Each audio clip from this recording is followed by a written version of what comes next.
কালীঘাটের কাকু তোমার কাকু নয়, আমার কাকু নয়।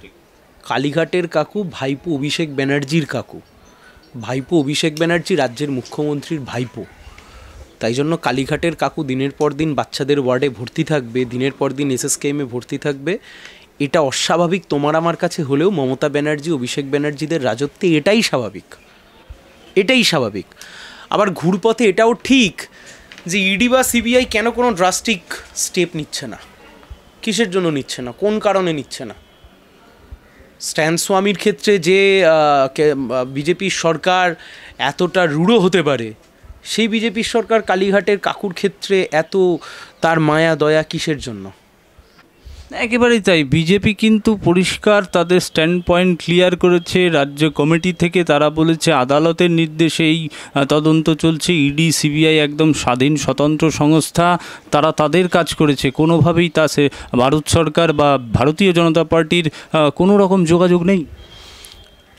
যদি তাই হয়ে গিয়ে থাকে, 2016 সালে যে শুভেন্দু অধিকারীকে টাকা নিতে আমরা দেখলাম, তোমার ছবি লাগলে বলে আমি পাঠিয়ে দেবো, এর সাথে দিও, তাহলে আরও ভালো লাগবে দেখতে।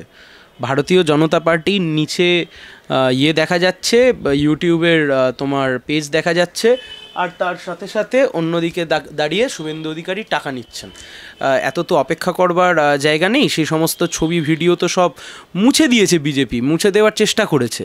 এখন তাও এসব কিছুর মধ্যেও আমাদের যাদের কাছে এই সমস্তই দেখো, এই তো ভারতীয় জনতা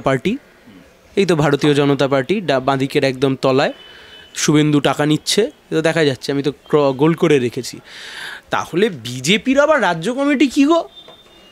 বিজেপির নেতা এতদিন ছিল, কিছুদিন আগে অবধি তাপস সিনহা, তারপর তাকে আর খুঁজে পাওয়া গেল না দিলীপ ঘোষের দাপটে।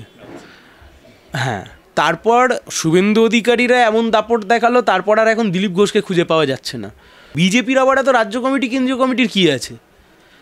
আজকে রাত্রিবেলা বিজেপির লোক যাকে ঘুমোতে যাওয়ার সময় চোর বলে, পরের দিন সকালে উঠে থেকে গৈরকী নমন জানায়। মহুয়া মৈত্রর কেস 1.5 মাসের মধ্যে সেই এথিক্স কমিটি সিদ্ধান্তে পৌঁছে গেল। শুভেন্দু অধিকারীদের কেস 7 বছর ধরে এথিক্স কমিটি কিছু করে উঠতে পারেনি। বিষয়টা তৃণমূল বনাম বিজেপি নয়। বিষয়টা যদি তৃণমূল বনাম বিজেপিই হতো, তাহলে সৌগত রায়, অপরূপা পোদ্দার, কাকলি ঘোষ দস্তিদার, অন্যদিকে তৃণমূল কংগ্রেসের একের পর এক সাংসদ যারা দুহাত ভরে টাকা নিতে গিয়ে ধরা পড়লো, তাদের বিরুদ্ধে তো বিজেপির সরকার ব্যবস্থা নিল না, পার্লামেন্টের এথিক্স কমিটি ব্যবস্থা নিল না। তাহলে মহুয়া মৈত্রর ক্ষেত্রে ব্যবস্থাটা কেন নিল? কারণ মহুয়া মৈত্র আদানি নিয়ে প্রশ্ন তুলেছিল। এই তো সহজ কথা। বিষয়টা তৃণমূলের বিরুদ্ধে ব্যবস্থা নেওয়া নিয়ে নয়।